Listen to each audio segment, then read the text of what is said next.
Welcome back to Can I Beat Fire Emblem 3 Houses in the Worst Way, where we purposely give characters classes that hinder their progress and see how difficult the game becomes. It is during this play session where I realized that I have messed up. In a previous video, I talked about what characters were going to go into what classes, and I stated, Edelgard is headed to Bishop, and Petra will take on the task of becoming a Dark Bishop. It only hit me after having a spreadsheet for the house and playing through 3 sessions that I had goofed up and gave Petra and Edelgard each other's classes. On top of that, I failed to realize that Dark Bishop is a male-only class, so there goes that idea. Luckily, I can still go to the Warlock and a Dark Knight, so that it won't change too much in the end. Getting back to where we left off, we have a team meeting discussing what reason someone could possibly have to assassinate Rhea. It is agreed that there's probably more to the story, so we intend to find out what's really going on. In the meantime, we get back to our usual shenanigans. We immediately go into an auxiliary battle and make quick work of our foes. Nothing unusual happens in this quick 7-turn match as Bernadetta ends up taking the MVP award. Far more interesting than that is when we get cornered by Hubert, who intends on interrogating us, and somehow after that conversation we gain a support level with him. If you pose a threat, I shall have to dispose of you. Yes, this is no joke. While I may be a student here, I am her servant first and foremost. I'm no expert in human relations, but if a dude like Hubert implied that he would eliminate me, I really wouldn't feel the love and support that this game implies. After that awkward exchange, we go into the month's mission, and this one's an interesting one. There's a mysterious mage conducting a ritual on a coffin in order to open it and get the contents inside. We also have our first encounter with the Death Knight. In this mission, the Death Knight will not attack you as long as you do not end a turn next to him or attack him. If you can defeat him, then you will receive a Dark Seal, which is needed in order to have a Dark Bishop. Although I was not aware of not needing it because I didn't have a male candidate, I just still chose not to fight the Death Knight because he's a level 16 character and I don't even have one who's level 10 at this point. Anyways, I stumble into some trouble where I have several characters in danger of dying. At this point, farming up experience is no longer a priority, so I make sure to end it by finishing off the mysterious mage who is doing the ritual. The enemy gets their way and opens the coffin only to reveal a relic called the Sword of the Creator, which Byleth uses even though she does not have a relic stone that goes with it.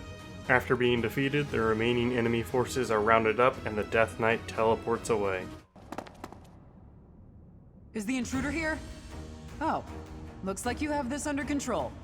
You, round up any stragglers. Those who are captured were put on trial, and I use that word very loosely as everyone knows that they were there, so the result is a foregone conclusion.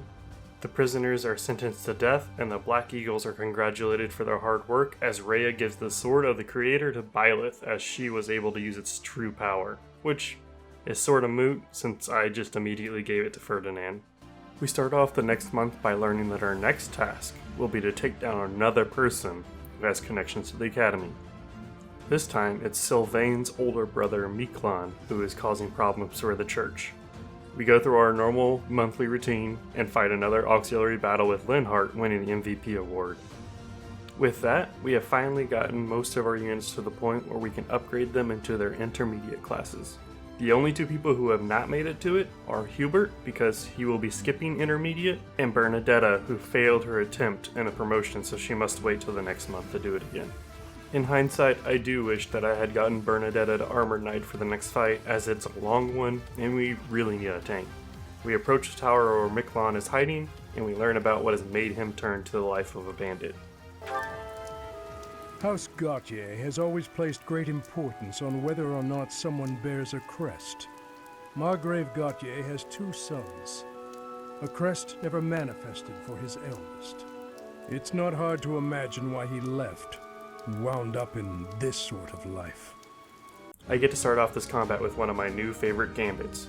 Most gambits are designed to allow you to stun someone, hit multiple people, or put status effects on enemies. I feel like Stride is overlooked because It increases the movement distance for your units, but with one use of it, I pretty much got everyone an additional turn ahead of where they would normally be. This may seem trivial, but trust me, when you are in a spiral layout like this map, you want to get to the center as quick as possible. We begin our assault into the bandits' base, and to no one's surprise, we get ambushed a couple of times along the way. We methodically push our way through each section of the map, even taking on the lone armored knight with the armor slayer we picked up earlier in the level. Miquelon comes down to challenge us, and thanks to the armor slayer, Ferdinand is able to take out Miquelon in one attack. Once we defeat Miquelon, a strange thing happens to the relic that he's using.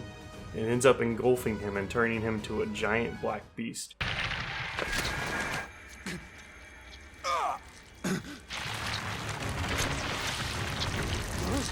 What the hell?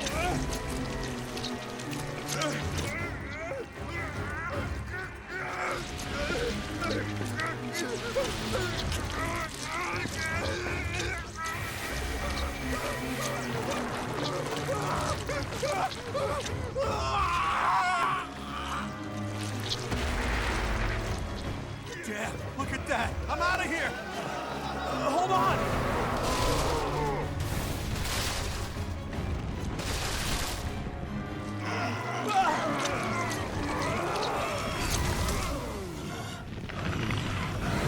Through good uses of gambits, we were able to take down the monster in only a few turns. Miquelon reverts to his normal form after he has been defeated, with Edelgard getting the finishing blow and the MVP award.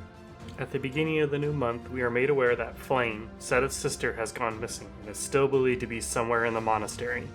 After some real Scooby-Doo work, everyone thinks that the person responsible is the creepy guy in the creepy mask named Jeritza.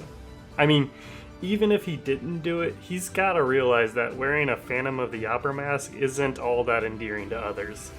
Just like any good Samaritan in any RPG, we immediately put off the main quest so that way we can focus on more important things like having a tea date with Petra, or helping Bernadetta finally pass her test so that way she becomes an armored knight. And before moving on to the auxiliary battle, we get to discover one of the darkest secrets that Edelgard has been hiding. But when you see my true strength, you will know I speak the truth. I have kept it hidden all this time, but I will reveal to you the power of my second crest. It is the same as yours, the crest of flames. When it manifested for me, I swore a silent oath. For the sake of my family, and for all the poor souls whose lives were traded for my existence. For their sake, I will build a world where such meaningless sacrifice is never again sanctioned. As Emperor, I will change the world. I swear it. After getting through this month's activities, Caspar alerts us that a scream was heard from Jeritza's room, and after investigating, we discover Manuela's body unconscious on the ground. We find a passageway that leads to a maze-like room where we discover two more bodies on the ground. One Flame, and the other a mysterious red-headed person in a student's uniform. We are then greeted by the Death Knight once again, and we have to navigate the corridors in order to get to him. Luckily, we have our thief Ferdinand with us, so we don't have to worry about door and chest keys. Unluckily, we are missing one person in this battle. Edelgard was busy helping Hanneman take Manuela to the infirmary, so she did not participate in the fight. We get through everything, and as I prepare for the final onslaught for the Death Knight, I decide to kill the last remaining enemy, besides Death Knight, which ends the encounter because I forgot to think about what I was doing. Before vanishing, we are finally introduced to the Flame Emperor, who was the person who had hired the bandits from the very beginning of the game. Halt! You're having a bit too much fun. You are getting in the way of my game. Huh. You'll have more opportunities to play soon. Your work here is done. Understood. I will go.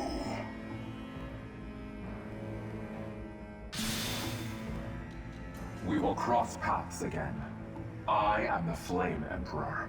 It is I who will reforge the world.